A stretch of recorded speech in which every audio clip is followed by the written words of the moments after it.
શ્રોતાઓનું સ્વાગત છે। આજે આપણે સોરઠની ધરતી પર બનેલી એક એવી સત્યકથાની ઊંડી સફરે નીકળ્યા છીએ જે સાંભળીને કદાચ આપણા શૌર્ય અને બલિદાનના ખ્યાલો હંમેશ માટે બદલાઈ જશે।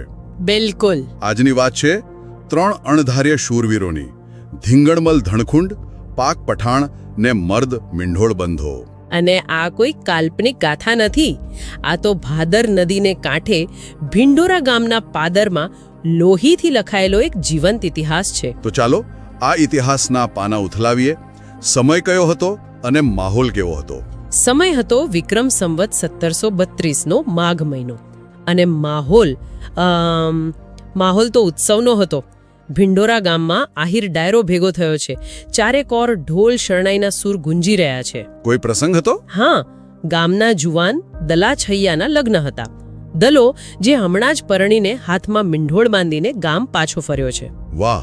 અને એનું રૂત પણ કેવું, સંઘેડા ઉતાર જેવો દેહ, માથે આંટિયાળી પાઘડી અને ચહેરા પર નૂર, જાણે કેસરીયો રંગ ઓઢીને આવ્યો હોય। મતલબ આખા ગામમાં આનંદનો હિલોળો હતો। પણ આ ઉલ્લાસની પાછળ એક એવી કસોટી છુપાયેલી હતી જેણે 3 જીવોને અમર બનાવી દીધા।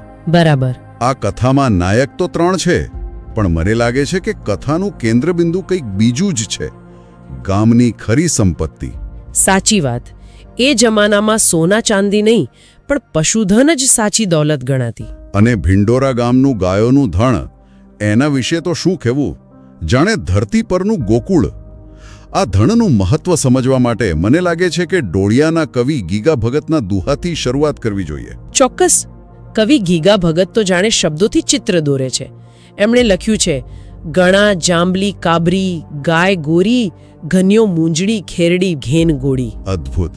આ તો માત્ર રંગોની યાદી નથી લાગતી? ના, બિલકુલ નહીં।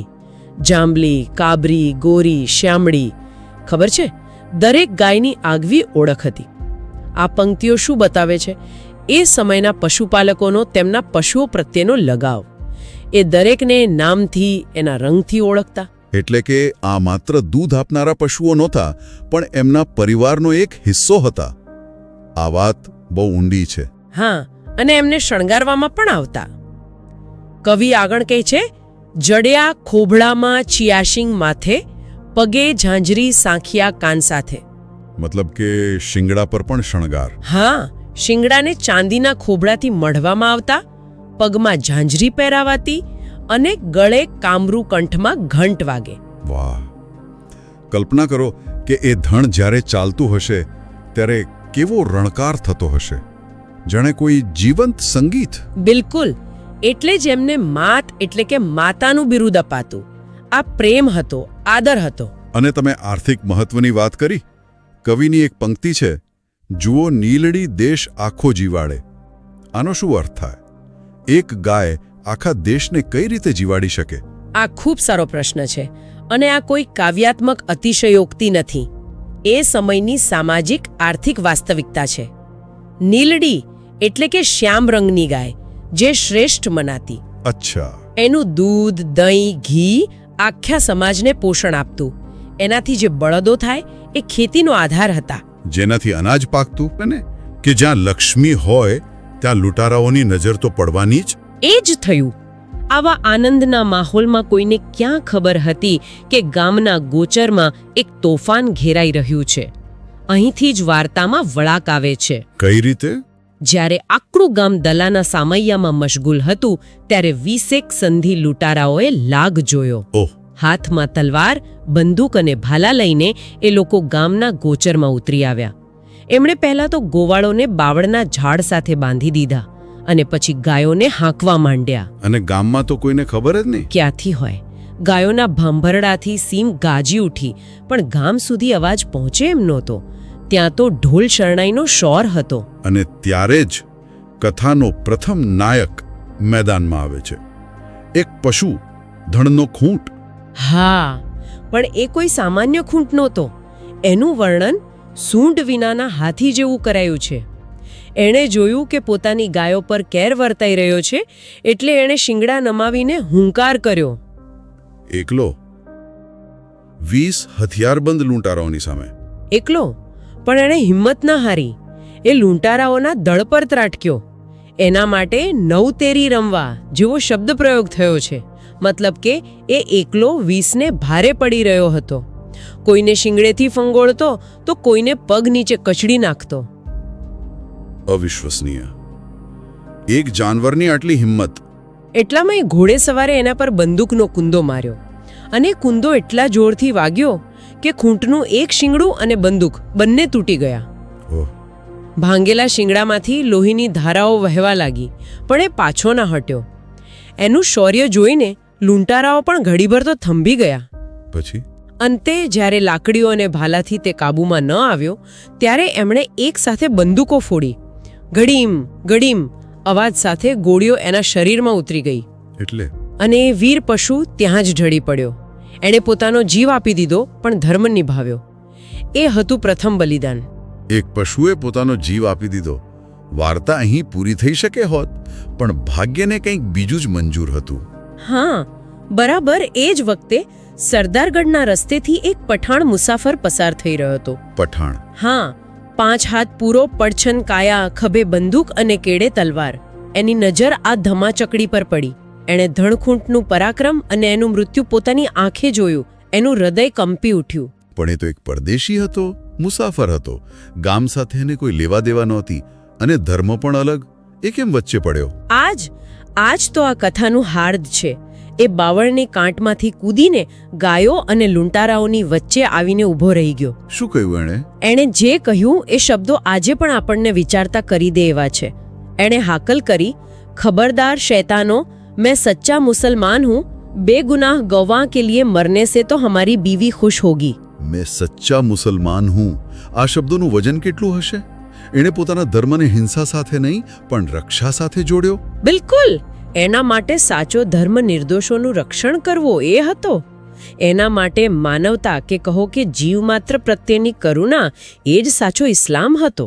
પછી શું થયું? લૂંટારાઓના મુખીએ એના પર ગોળી ચલાવી, પણ એ ચક્કરતાથી બચી ગયો અને પલકવારમાં પોતાની બંદૂકથી મુખીને ઠાર માર્યો. પછી તો તલવાર ખેંચીને 20 જણ પર તૂટી પડ્યો. એકલો? હા, એકલો લડ્યો. પણ ક્યાં સુધી? અંતે ભાલાના ઘાથી એનું શરીર વિંધાઈ ગયું અને એ પણ ધણખૂટની બાજુમાં જ ઢળી પડ્યો. બીજું બલિદાન એક અજાણ્યા પરદેશી મુસાફરનું. આ બધું બની રહ્યું હતું ત્યારે ગામમાં તો હજી ઉત્સવ જ ચાલતો હશે. હા, પણ એ ઘમસાણ વચ્ચે એક ગોવાળ કોઈક રીતે દાંતથી પોતાના બંધન કાપીને છૂટ્યો. એણે સીધી ગામ તરફ દોટ મૂકી અને સીધો દલાના સામૈયામાં પહોંચ્યો. હા, હાફડો ફાફડો, જ્યાં હજી જાનૈયાઓ નાચી રહ્યા હતા. એણે આવીને પુકાર કર્યો, એ બાપા, ગજબ થઈ ગયો, સંધિયો આપણું ધણ વાળી જાય છે. એક ધણખૂંટ ને બીજો કોઈક પરદેશી પઠાણ ગાયોની વારે ચડ્યા, પણ બે રણમાં રોડાઈ ગયા. આ સાંભળીને દલાની શું હાલત થઈ હશે? એ તો વરરાજા હતો, મીંઢોળ બાંધેલો. એની નવવધુ એની રાહ જોતી હતી. એ જ તો કસોટીની ઘડી હતી.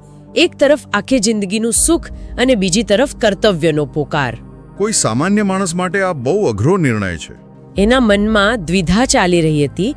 ત્યાં જ સાથે રહેલા બારોટે પડકાર કર્યો અને બારોટના શબ્દો તો તલવારની ધાર જેવા હતા. શું કહ્યું એમણે? એમણે કહ્યું, આવે કાણે આયરનો દીકરો તેગ ન તાણે તો આયરોનું આથમીગ્યું ગણાશે. બસ આ એક વાક્ય જ કાફી હતું. હા, આ વાક્યે દલાના અંતરાત્માને ઢંઢોળી નાખ્યો. એણે એક ક્ષણનો પણ વિલંબ ન કર્યો. વડીલોએ ઘણું વાર્યો, કહ્યું કે બેટા, તું વરરાજા છે, તારું કામ નહીં. પણ દલો એકનો બે ન થયો.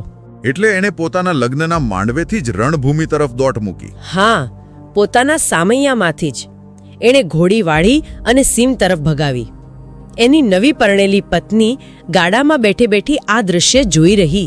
એના મનમાં શું વીત્યું હશે? ધ્રુસકતે ઢોલે અમારા પિંજર પોખાણા.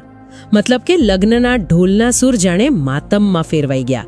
લગ્નના ફેરા અધૂરા રહી ગયા. અને પછી દલાએ શું કર્યું? એ પણ એકલો જ હતો. એણે લૂંટારાઓને આંબી લીધા. હાથમાં મીંઢોળ અને શરીરે વરરાજાના વસ્ત્રો પહેરેલા દલાને જોઈને લૂંટારાઓ પણ ચોંકી ગયા. એમણે કહ્યું, અરે જુવાન, પાછો વળી જા, તારી જાંડી વાટ જોતી હશે. પણ દલો ક્યાં માનવાનો હતો? એ તો જાણે રણચંડી બન્યો હતો. એને ત્રાળ પાડી, મારી સાચી જાંડી તો આ ગાયો છે અને એને છોડાવીને જ હું પાછો ફરીશ. વાહ! અને પછી જે ધીંગાણું મચ્યું, દલાએ એકલા હાથે 4-5 લૂંટારાઓને મોતને ઘાટ ઉતારી દીધા. બાકીના જીવ લઈને ભાગ્યા. એને ગાયોને પાછી વાળી. એણે ગામનું ધણ બચાવી લીધું, પણ એ પોતે, એની શું હાલત હતી? એ જીત્યો, પણ એની કિંમત બહુ મોટી હતી. લડતા લડતા એનું શરીર ચારણી જેવું વિંધાઈ ગયું હતું. લોહીથી લથબથ હાલતમાં એ ગાયોને લઈને ગામ તરફ પાછો વળ્યો. અને એ જ જગ્યાએ આવ્યો જ્યાં પેલા 2 વીરો પડ્યા હતા. હા, જ્યાં ધણખૂંટ અને પઠાણના મૃતદેહો પડ્યા હતા. એ અંતિમ દ્રશ્ય કેવું હશે? એણે ઘોડી પરથી ઉતરવાનો પ્રયત્ન કર્યો. પઠાણ હજી છેલ્લા શ્વાસ લઈ રહ્યો હતો. દલાએ એને સલામ કરી. પઠાણે પણ હિંમત ભેગી કરી કોણીના ટેકે ઊંચા થઈને હાથ મિલાવ્યો. અને બસ એ જ ક્ષણે જાણે 2 શૂરવીરો એકબીજાની જ રાહ જોતા હોય. શું થયું? બંનેના દેહ લથડ્યા. બંને એક સાથે ધણખૂંટના મૃતદેહ પર ઢળી પડ્યા. ત્રણેય સાથે? ત્રણેય શૂરવીરોના રુધિર એકબીજામાં ભળી ગયા. એક પશુ, એક મુસલમાન અને એક હિન્દુ આહિર. ત્રણેયનું લોહી સોરઠની ધરતી પર એકાકાર થઈ ગયો. એક દુઃખદ પણ અત્યંત વીરતાભરી ગાથા. પણ મને લાગે છે કે આ કથાનું સાચું મહત્વ તો એ પછી જે થયું તેમાં છે. ખરું ને? એકદમ સાચું. આજે પણ જો ભિંડોરા ગામના ગોચરમાં જઈએ તો ત્યાં એ ત્રણેયની યાદગીરી મોજૂદ છે. ધણખૂંટની ખાંભી, પઠાણની કબર અને આહિરપુત્ર દલાનો પાળીઓ. અહીંયા એક વાત સ્પષ્ટ કરીએ. ખાંભી અને પાળીઓ, આમાં શું ફરક છે? સારો સવાલ. ખાંભી એટલે કોઈ પશુ કે સામાન્ય વ્યક્તિની વીરતાનું સ્મારક, જ્યારે પાળીઓ એ શહીદ થયેલા કોઈ મહાન યોદ્ધાની યાદમાં ઊભો કરાયેલો પથ્થર છે, જેના પર એ વીરની આકૃતિ પણ કંડારેલી હોય છે. અને આ માત્ર પથ્થરના સ્મારકો નથી, પણ એક જીવંત પરંપરાનો ભાગ છે, બરાબર? હા, અને આ જ આ કથાનો સૌથી અદ્ભુત ભાગ છે. ગામ લોકો આજે પણ આ ત્રણેયને એક સાથે એક જ ભાવથી પૂજે છે. એક જ ભાવથી? હા. હિન્દુ આહિરો એ મુસલમાન પઠાણની કબર પર શ્રદ્ધાથી મલીદો એટલે કે એક મીઠી વાનગી ચડાવે છે. ધણખૂંટની ખાંભીએ નિરણ નાખવામાં આવે છે અને દલાના પાળિયાને કાળી ચૌદશે સિંદૂર ચડાવાય છે. આ તો અકલ્પનીય છે. મતલબ કે 350 વર્ષ પછી પણ એ ગામ એ ત્રણેયના બલિદાનને ભૂલ્યું નથી અને ધર્મના ભેદભાવ વિના એમને સન્માન આપે છે. આનાથી મોટું કોમી એકતા અને સર્વધર્મ સમભાવનું ઉદાહરણ બીજું શું હોઈ શકે? આ કથા આપણને શીખવે છે કે શૂરવીરતા કોઈ જાતિ, ધર્મ કે પ્રજાતિની મોહતાજ નથી હોતી. બિલકુલ. એ તો નિસ્વાર્થ બલિદાન અને કર્તવ્ય નિષ્ઠામાંથી જન્મે છે. સાચી વાત. આ વાર્તા ખરેખર માત્ર ભૂતકાળની ગાથા નથી, પણ વર્તમાન માટે એક મોટો બોધપાઠ છે. તે નિસ્વાર્થ બલિદાન, કર્તવ્ય નિષ્ઠા અને માનવતાના એવા મૂલ્યોને ઉજાગર કરે છે જેની આજે કદાચ આપણને સૌથી વધુ જરૂર છે. અને અંતે આ ચર્ચા એક પ્રશ્ન મૂકી જાય છે. આપણે એ વિચારવું રહ્યું કે લગભગ 350 વર્ષ પહેલા બનેલી આ ઘટના આજે પણ કેમ આટલી પ્રસ્તુત લાગે છે? શું સાચી વીરતા એ જ નથી જે સમય અને સંજોગોથી પર હોય? એક પશુ, એક અન્ય ધર્મનો મુસાફર અને એક નવપરિણીત યુવાન, આ ત્રણેયનું બલિદાન આપણને શૌર્યની કઈ નવી વ્યાખ્યા શીખવી જાય છે, એ ખરેખર વિચારવા જેવો પ્રશ્ન છે.